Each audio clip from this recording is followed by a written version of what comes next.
Hey, this is JayWood at Winnipeg Folk Fest, and welcome to ShowbizMonkeys.com. Around this town, I'm alright. Around this town, I'm alright. I mean, no consequence when you playing with the fire. Move to the left, man, no fuss, no fight. Thank you for making time for this. Absolutely, I know it's been Paul. a busy weekend for you. It's been pretty crazy. You had your concert, your full concert on Friday. Yep. You've had a couple workshops. You have another one today. I do, yeah. Later today. Can you just talk about your experience at the Winnipeg Folk Festival? It's winding down, but like I said, you still have one more workshop. How have you enjoyed this? It's been a really cool experience for me. Like I've never really come out here and camped. I've never really been. I've spent a bit of a day out here one time, but I don't think that was the way to experience this. I'm well too old to be camping in the festival sites, but I was like, I need to have this experience. Yeah. So I've been doing that, and while playing, it's been a lot. The first couple days, the first day was just like incredibly overwhelming, but like I forget that I can kind of go about things at my own pace and choose how I want to do things. And in doing that, I've been actually having a really fun time. And yeah, it's been really cool to kind of have my first experience with Folk Fest and see so many people that like have had their tethered experience. And it's just like, I'm having a great time. So that's cool. Well, it was a Freudian slip there, COVID, but let's talk about it. Like, it's been a weird couple years for everyone, obviously, but for musicians especially, like, work hasn't been there. Yeah. And I know in the last year you've been able to do some touring. Yeah. But can you talk about how much of an impact it had on you, especially on the touring side over the last couple of years and getting back into it again? Yeah, we were very, very, very lucky with both tours that COVID just kind of missed us. Incredibly lucky. Yeah. Like when we were out in Austin for South by, then we had the Molly Birch run just on the west coast of the U.S. There was so many times where like people around us were getting COVID, especially at South by. Well, yeah, I heard like everyone. Yeah, everyone got COVID. Oh my God, it was so strange. Like Minot, who's like I guess the founder of Royal Mountain Records. He also played in Colorado and plays in like Always. Always Gang? Is it Always Gang? Anywho, yeah, we were hanging out, and I remember we like scream talking to each other, super close, and then we got an email like, "Hey, Minot actually had COVID." We're like, "Oh God, this is it." The tour. The whole time was like, "This is it," and like two people in the tour party were like super sick. Like I think it was just like they were sneezing, coughing, and just like, "This is it. The tour's done before it starts." By some miracle. It wasn't COVID. It was just like, travel sickness. It's just like, you're huddled up in a car or whatever for days, and you're just like getting really grimy and gross. We missed it, and we got very lucky to not get COVID. We like tested every day, and like, I don't know how, but we got lucky. I got very lucky. And with the UK, I actually caught COVID the week prior to leaving. Okay. Which was like, it was right after the July talk show. And I remember being like, oh man, I gotta cancel this whole fucking trip. I'm like, no, tickets already booked, all this shit. But I had like the cancellation shit in place. Yeah. Wait, sorry, am I allowed to swear here? You've done it. Okay, beautiful. I'm in it.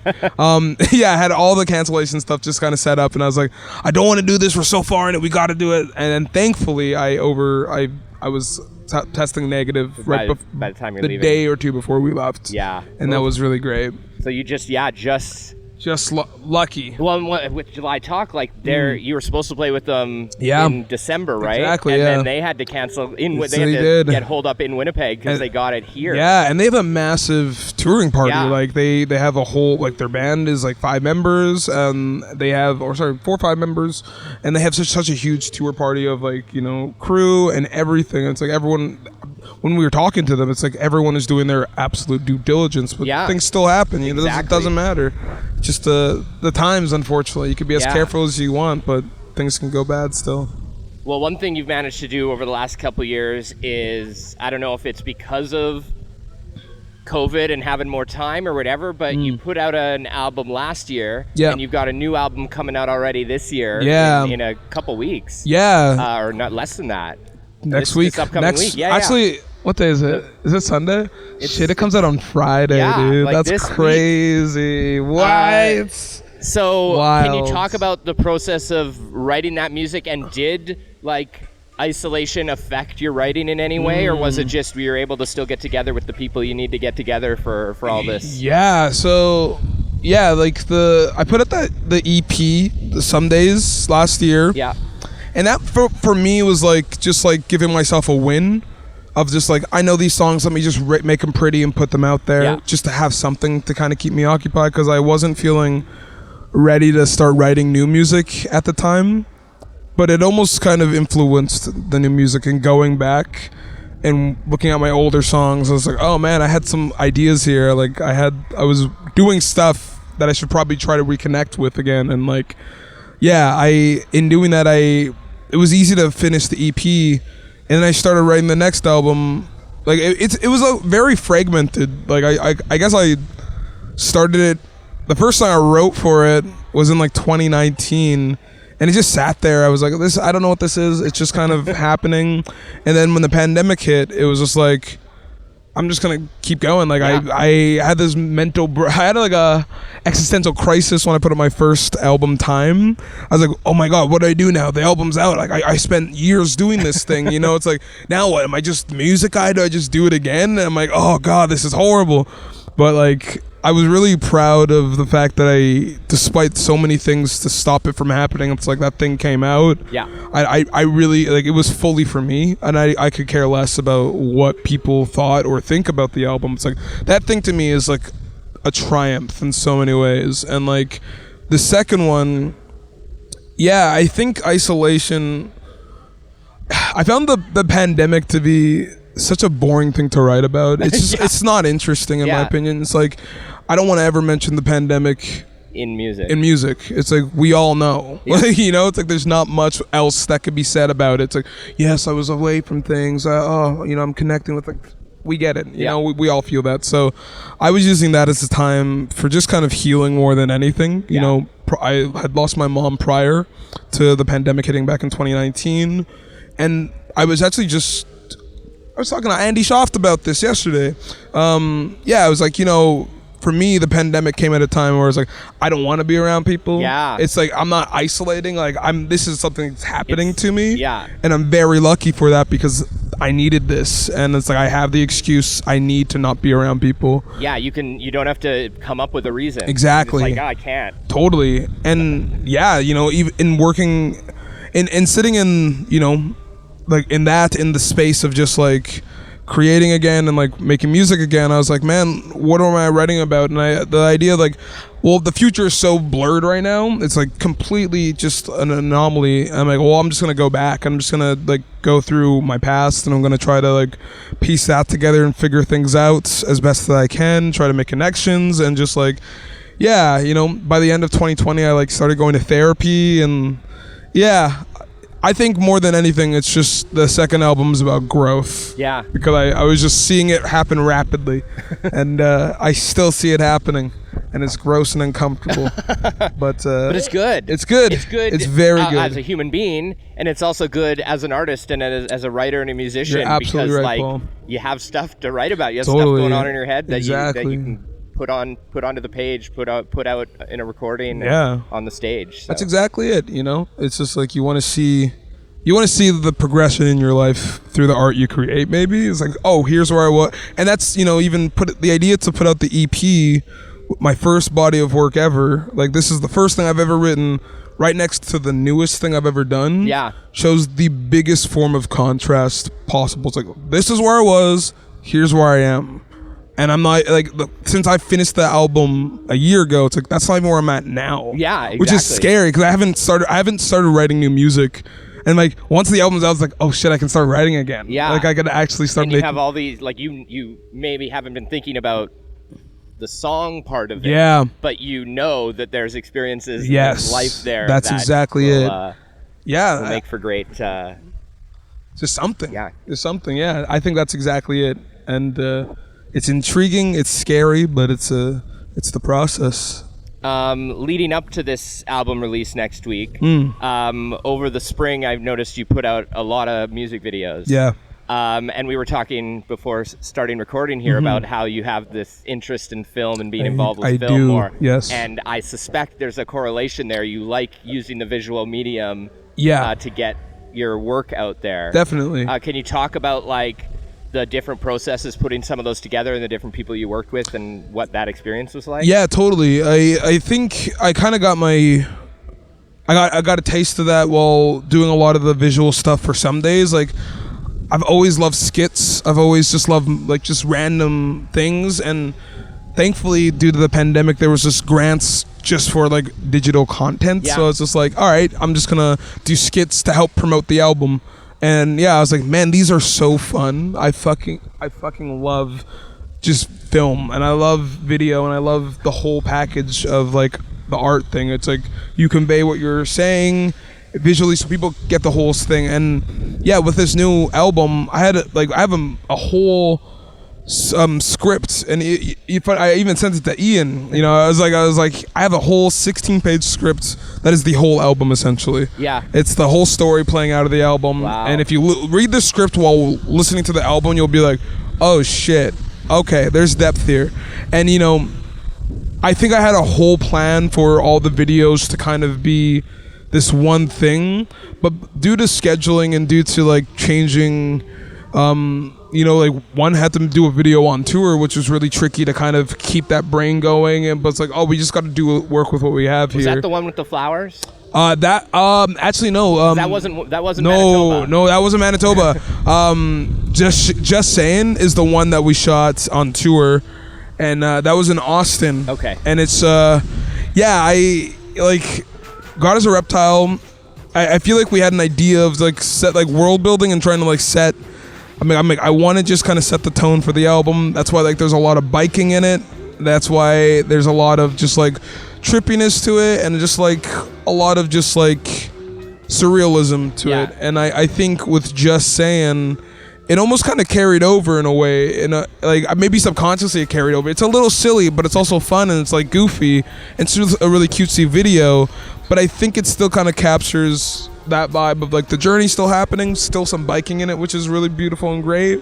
And then there's Thank You, which is probably my favorite video of all time. That video's God is a Reptile I did with Jesse and Eric at Dog Days, but the last 3 videos I did all with Chantel Simpson, who's based in New York, and who's partners with someone at my label at Capture Tracks. Okay. And she is just like she's just like a really, really brilliant kind of director, in the sense of just like she has an idea, she rapid fires things, and I think I was just kind of watching and learning just the process and the end. Like I think I use the album as a platform to learn. Like one, I'm like, I've not put out an album on a label before, so I'm just gonna go along with the flow. If I have to, not jeopardize, but if I have to shift some of the bigger, grander ideas I had to kind of work with this, I just want to see how it works out. So I think, Chantel, we talked a lot about like, I kind of want it to be this thing, I want it to be this thing. So we went back and forth with a lot of ideas of just like, I just need these things in it and I'll be happy, essentially. And I had to get out of my... That wind is crazy. That wind is crazy. I had to get out of my head a bit, because I was like, I had this vision, and any tiny tweak of that was just like irking me so much, but like it was nothing no one was doing. It was just fully myself.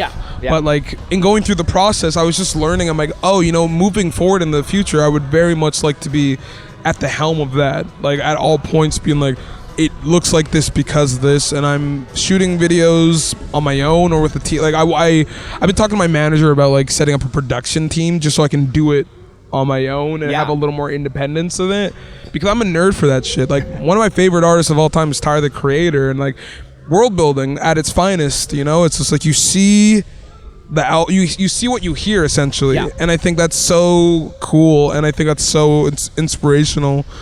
And that's exactly what I want to be doing. And I want to just be like a full, like not just a musical artist, but like a full artist, like fully realized, in the sense of just like I have a full idea of something and very intentional with everything. Because I think the best way I would describe this new album is just super intentional, Like Right. nothing on it is for no reason, and it's as much as it may at any point seem random, it fully isn't. Yeah. Any occurrences that feel like, oh, that's an interesting there are no coincidences. There's no coincidences. There's so many layers on it, like continuing motifs. Like I was listening to a lot of Kendrick when I was writing it, and like I love the, you know, Pimp a Butterfly, like we all know the poem. Like I love the idea of just like you keep getting pulled back into this cycle.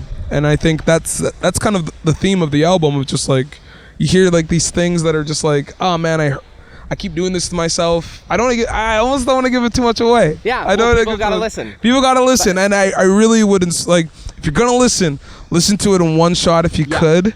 Maybe even smoke a little weed if you could, and just listen to it and just pay attention to all the little things, because nothing is by accident.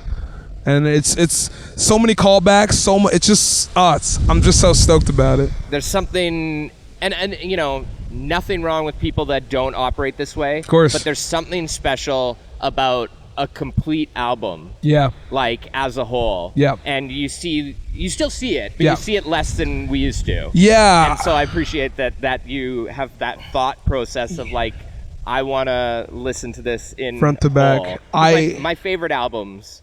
Yeah. Are the ones that feel like complete albums. Give me one or two of your favorite albums that kind of have that feel The for one you. that always comes to mind for me, and I don't even know if it was intentionally supposed to be, but to me, I have to listen to it as a complete album. Yeah. Is Hawksley Workman's Between the Beautifuls. That sounds I don't know if you've beautiful. ever heard it? Whoa, I've never heard that. But it was like a road trip album for me. Beautiful. And it just has to be listened to from front to back. I love like that. Individual songs are fine. Nice. But I feel the whole album. Yes, Right? I love that. I really, really love that. So yeah.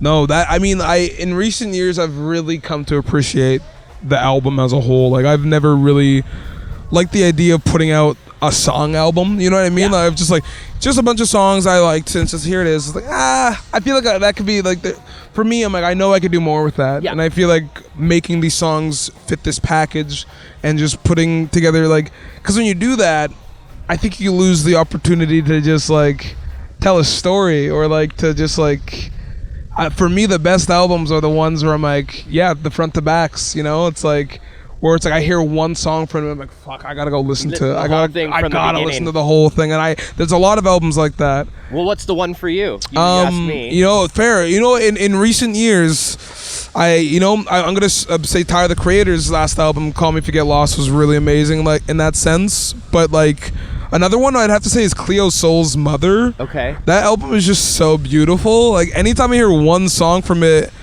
I feel like I'm pulled back into this like blooming, like very soft, dreamlike, angelic feeling, and I'm like, man, I just gotta go and like live in that for a minute. And Yeah. her voice is just so fucking beautiful, and it's like, that album was like shown to me by Will Grierson, who helped me like write my album, and I'm like, dude, I don't know if he realizes how much like that one of those albums that you get, you're like, this is a gift. Yeah. Thank you. So. That album, I every time I hear one song from it, I tend to skip over them because I'm like, oh man, I get into a headspace with that album. It's just, it hits in such a way. I'm like, it's like when you hear anything from Blonde, and you're like, oh man, I'm going through it again. So I'm very mindful of when I want to go into that space. But that album is beautiful. Highly recommend it. And we'll just end off with just Sure. letting people know what's coming up next. We talked about the album releasing this Friday. Yep. I hope this interview will be up before that, so people Right. can like check it out. But if not, it'll be around the same time. It'll be out July Definitely 15th. Check that out. Yes, but yeah, please. what's coming up over the next couple months for you? So we'll be doing Real Love Summerfest in 2 weeks on the Friday at 11 o'clock. And then we'll be doing Rainbow Trouts at 10:30, I believe, on Friday. And then after that, have some tour plans. Where are you headed? Heading to the U.S. and Canada, and Okay. it sounds like potentially Germany. Okay. So going over the pond again. So anyone there should look up your tour dates. Yes, please. I don't know how much I'm allowed to say Right. yet, you know, in terms of like. We'll put links. Put links. We'll put links. Put But links. there will be opportunities in 2022 if Yeah. you're all over Exactly. North America and maybe Germany. Definitely. To see you There will be live. some moments, yeah. And I think I have I think I have an album release show at some point in October. Haven't figured out the full details yet, but there will be a hometown show. So for Winnipeggers, I will be two having great festivals and an album release coming up in the fall. I've not played in a venue in a while locally. Yeah. So I think it'll be really nice to be back in the homestead doing it, you know, especially after getting that festival pump. You know? Yeah. So absolutely. Yeah. Well, I can't wait. I And I'm sure people can't wait. So, man. Thank you so much. Thank you. Have a great workshop later today. And Thank you.